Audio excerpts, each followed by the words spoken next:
नमस्कार विद्यार्थियों। इस वीडियो में मैं आपको एपिफाइसिस की डिफरेंट टाइप्स बताऊंगा। जब बोन डेवलप होती है तो वो कई सेंटर से होती है, जो कि कार्टिलेज में जो बोन डेवलप्स होती हैं वो कई सेंटर से होती हैं। जो लॉन्ग बोन्स होती हैं वो एक प्राइमरी सेंटर से डेवलप होती है, जो कि शाफ्ट को डेवलप या बॉडी ऑफ लॉन्ग बोन्स को डेवलप करती है। बर्थ के बाद फिर उनके एंड्स पे सेकेंडरी सेंटर अपीयर्स होते हैं, जो कि एपिफाइसिस कहलाते हैं। ये जो सेकेंडरी सेंटर हैं जो बर्थ के बाद अपीयर होते हैं, ये कई तरह के होते हैं। नेक्स्ट स्लाइड में हम देखेंगे एपिफाइसिस क्या है, डायफाइसिस क्या है और एपिफाइसिस के प्रकार क्या हैं। अगर हम इस बोन को देखें, जो एक डेवलपिंग बोन है, बर्थ के बाद की एक बोन है, कुछ साल बाद की बोन है। यहाँ पर जो सेंट्रल पोर्शन है या बॉडी है लॉन्ग बोन का, वो प्राइमरी सेंटर से डेवलप होती है, जिसको हम डायफाइसिस बोलते हैं। जहाँ मेरा पॉइंटर मूव हो रहा है उसको हम डायफाइसिस बोलते हैं, और ये प्राइमरी सेंटर से मूव होता है। बर्थ के वक्त दोनों एंड लॉन्ग बोन्स के कार्टिलेजिनस होते हैं। कुछ सालों बाद, 1 या 2 साल बाद या कुछ और ज़्यादा लंबे समय के अंतराल के बाद, एंड्स के ऊपर इस कार्टिलेज में सेकेंडरी सेंटर अपीयर होते हैं, जो कार्टिलेज को धीरे धीरे बोन में रिप्लेस करते हैं। और ये सेंटर जो एंड पे अपीयर होते हैं बर्थ के बाद, उन्हें हम एपिफाइसिस बोलते हैं। तो एंड पे एक बार, पहली बार किसी पहले एंड पे हो जाएगा, एक एंड पे, फिर उसके कुछ समय बाद दूसरे एंड पर ये सेकेंडरी सेंटर अपीयर होते हैं और कार्टिलेज को बोन में बनाते हैं। यहाँ इस डायग्राम में आप देख रहे हैं कि एंड्स बोनी हो गया है, जो कि एपिफाइसिस है, और सैफ्ट भी बोन है, जो कि डायफाइसिस। इन दोनों के बीच में कार्टिलेजिनस प्लेट है, जो बताती है कि अभी तक इसका डेवलपमेंट पूरा नहीं हुआ है और ये लेंथ में और सरकमफ्रेंस में ग्रो कर रही है। तो कहने का मतलब ये है कि दो जो एंड्स हैं लॉन्ग बोन के विशेषता, वो सेकेंडरी सेंटर से अपीयर होते हैं, और इन सेकेंडरी सेंटर जो कि बोन बनाती है एंड्स पे, उसे हम एपिफाइसिस बोलते हैं।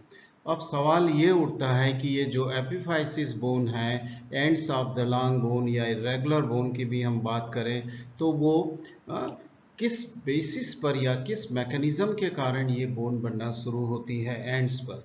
मोस्टली लॉन्ग बोन्स का फंक्शन होता है वेट बेयरिंग, या उस पर कंप्रेशन या लोड एक्ट करता है। और इस जब लोड एक्ट करने लगता है, और आपको पता होगा कि जब बच्चा खड़ा होने लगता है, ओके, या थोड़े मूवमेंट्स उसमें आने लगते हैं, 1 साल का होता है, तब ये लॉन्ग बोन्स के ऊपर के एंड्स के ऊपर प्रेशर आने लगता है। अब चूंकि एंड्स तो कार्टिलेजिनस हैं, वो तो बोनी नहीं है उस वक्त, सिर्फ बीच का जो पोर्शन है वही बोन का है, डायफाइसिस। इसलिए इस कार्टिलेज को फिर बोन से रिप्लेस करना जरूरी हो जाता है। इसलिए एक सेंटर इस कार्टिलेज में अपीयर होता है और वो एंड को बोन में कन्वर्ट करता है, या रिप्लेस करता है। कन्वर्ट सही वर्ड नहीं है, वो रिप्लेस करता है, पहले एक एंड पे फिर उसके तुरंत बाद दूसरे एंड पर, इस तरह अपीयर। तो ये जो एपिफाइसिस है, मूलतः या विशेषतया वो जो अपीयर होते हैं वो कंप्रेशन, प्रेशर या लोड बेयरिंग के कारण अपीयर होते हैं। उसी तरह हम देखेंगे कि जो दूसरी बोन्स हैं, जो कि लॉन्ग बोन्स नहीं हैं, इरेगुलर बोन्स हैं, उनके ऊपर भी कई तरह के प्रेशर एक्ट करते हैं। जब बच्चे की उम्र कुछ साल, 1 या 2, 3, 4 साल हो जाती है, तो बोन के ऊपर प्रेशर आना शुरू होते हैं।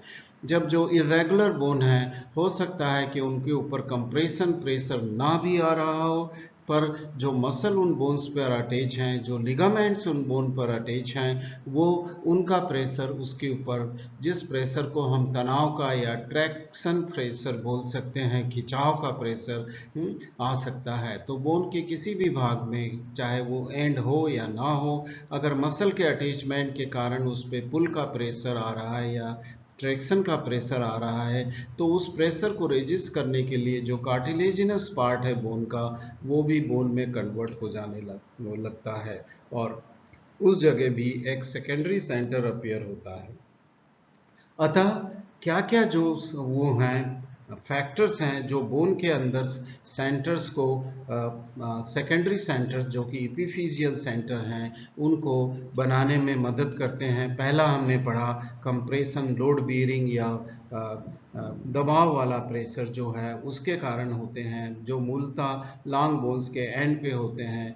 दूसरा फैक्टर होता है जो कि पुल के कारण होते हैं, मसल का पुल हो या टेंडन का है, क्योंकि मसल सारे और टेंडन्स और लिगामेंट्स ये सब बोन के ऊपर ही अटैच होते हैं, और उनके प्रेशर के कारण जो सेकेंडरी सेंटर अपीयर होंगे उन्हें हम ट्रैक्शन एपिफाइसिस बोलेंगे।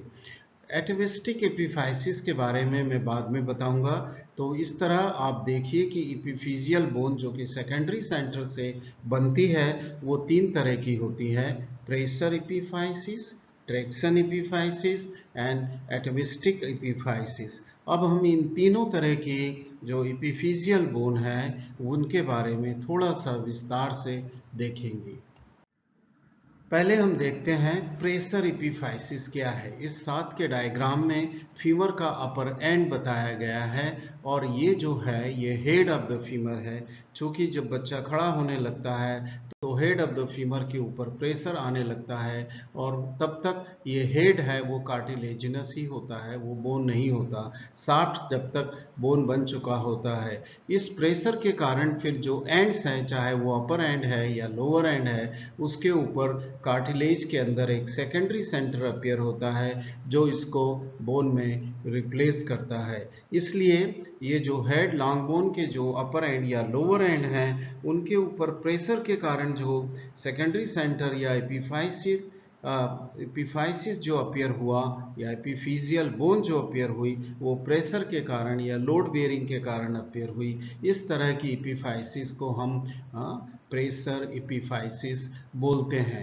अब ये जो प्रेशर एपिफाइसिस है वो रेस्ट ऑफ द शाफ्ट से एक कार्टिलेजिनस प्लेट से अलग होती है या सेपरेट होती है, जिसमें ग्रोथ होती रहती है। इसे हम एपिफिजियल कार्टिलेज बोलते हैं। और जब एक पर्सन अपना पूरी लेंथ अचीव कर लेता है उस वक्त ये कार्टिलेजिनस प्लेट खत्म हो जाती है, और एपिफिजियल बोन और डायफिसिस या शाफ्ट की बोन आपस में फिर मिल जाती हैं, और उसके बाद कोई भी ग्रोथ नहीं होती है बोन के अंदर, अर्थात लंबाई नहीं बढ़ती है। तो ये एक तरह की एपिफाइसिस हुई, प्रेशर एपिफाइसिस, जो विशेषतः लॉन्ग बोन्स के एंड पे हमें देखने को मिलता है। उसी तरह इस बोन के अंदर greater and lesser trochanter femur के बताए हैं। ये ग्रेटर और लेसर ट्रोकेंटर भी कार्टिलेजिनस होते हैं, पर इनके अंदर अटैचमेंट मसल्स के होते हैं। बहुत सारी मसल ग्रेटर पे अटैच हैं, कुछ मसल लेसर पे भी अटैच होती हैं, और जब बच्चा चलने फिरने लगता है तब ये मसल्स इन कार्टिलेजिनस एंड के ऊपर एक्ट करती हैं, और इसमें जो कार्टिलेज है वो उसमें एक और सेकेंडरी सेंटर अपीयर हो जाता है जो इसको बोन में कन्वर्ट करता है। तो ये जो सेकेंडरी सेंटर या एपिफाइसिस अपीयर हुई हैं, ये किस कारण हुई हैं? ये ट्रैक्शन के कारण हुई हैं या खिंचाव के कारण हुई हैं, जो कि मसल के कॉन्ट्रैक्शंस के कारण खिंचाव हुआ, लिगामेंट या टेंडन के अटैचमेंट के कारण जो खिंचाव हुआ, उन्होंने इस कार्टिलेज के अंदर सेकेंडरी सेंटर को पैदा किया, जिसके कारण ये कार्टिलेज सेकेंडरी बोन के अंदर कन्वर्ट हो गया, और इससे जो ये बोन बनी इसको हम एपिफाइसिस बोलते हैं या एपिफिजियल बोन बोलेंगे। ये भी कुछ समय तक शाफ्ट से एक कार्टिलेजिनस प्लेट जिसे एपिफिजियल कार्टिलेज बोलते हैं उससे अलग रहती है और बाद में फ्यूज हो जाती है। इस प्रकार मैंने आपको दो तरह की एपिफाइसिस के बारे में बताया, pressure epiphysis and traction epiphysis. Okay, अब हम तीसरे तरह की एपिफाइसिस के ऊपर चलते हैं जिसे एटाविस्टिक एपिफाइसिस कहते हैं। अब तीसरी जो एपिफाइसिस है जो कि बोन है, जो कि सेकेंडरी सेंटर से अपीयर हुई है, उसका नाम एटाविस्टिक एपिफाइसिस है। और ये जो एटाविस्टिक एपिफाइसिस है, अगर हम फाइलोजेनेटिकली या डेवलपमेंट को इवोल्यूशन को ट्रेस करें तो ये बोन जो अभी ह्यूमन बीइंग के अंदर किसी बोन से फ्यूज हो गई हैं, वो लोअर एनिमल में अपने आप में एक अलग से बोन थी, और डेवलपमेंट के साथ साथ ये बोन किसी दूसरी बोन के साथ जाकर के फ्यूज कर लेती हैं और उसका पार्ट हो जाती हैं। ऐसी एपिफाइसिस या ऐसी बोन जो पहले खुद अपनी अलग से इंडिपेंडेंट बोन थी और जो अब ह्यूमन बीइंग में आकर के किसी और बोन से फ्यूज हो गई, उन्हें हम एटवेस्टिक एपिफाइसिस बोलते हैं। So some of the bones of phylogenetic lower animals were separate bones. For example, यहाँ पर आपको स्केपुला दिख रही है, ये ग्लेनाइड कैविटी है और स्केपुला का ये एक बोनी प्रोसेस ह्यूमन बीइंग के अंदर दिख रहा है जिसे कि हम कोरिकॉइड प्रोसेस बोलते हैं। और ये कोरिकॉइड प्रोसेस लोअर एनिमल के अंदर एक अपनी अलग बोन थी, वो अलग बोन थी, किंतु बाद में ये आकर के स्केपुला के साथ अटैच हो गई और उसने एक कोरिकॉइड प्रोसेस, अब ये जो कोरिकॉइड प्रोसेस जो स्केपुला की बनी है, ये जो बनी है ये अपनी एक पार्ट स्केपुला का खुद का एक पार्ट हो गया है। इस तरह की ऐसी बोन जो पहले अलग थी और अब किसी बोन के साथ फ्यूज हो गई हैं, उनको हम एटवेस्टिक एपिफाइसिस बोलेंगे। और ये जो कोरिकॉइड प्रोसेस है ये अभी भी कार्टिलेजिनस प्लेट के द्वारा रेस्ट ऑफ द बोन से अलग है, जो बाद में आपस में फ्यूज करेंगी।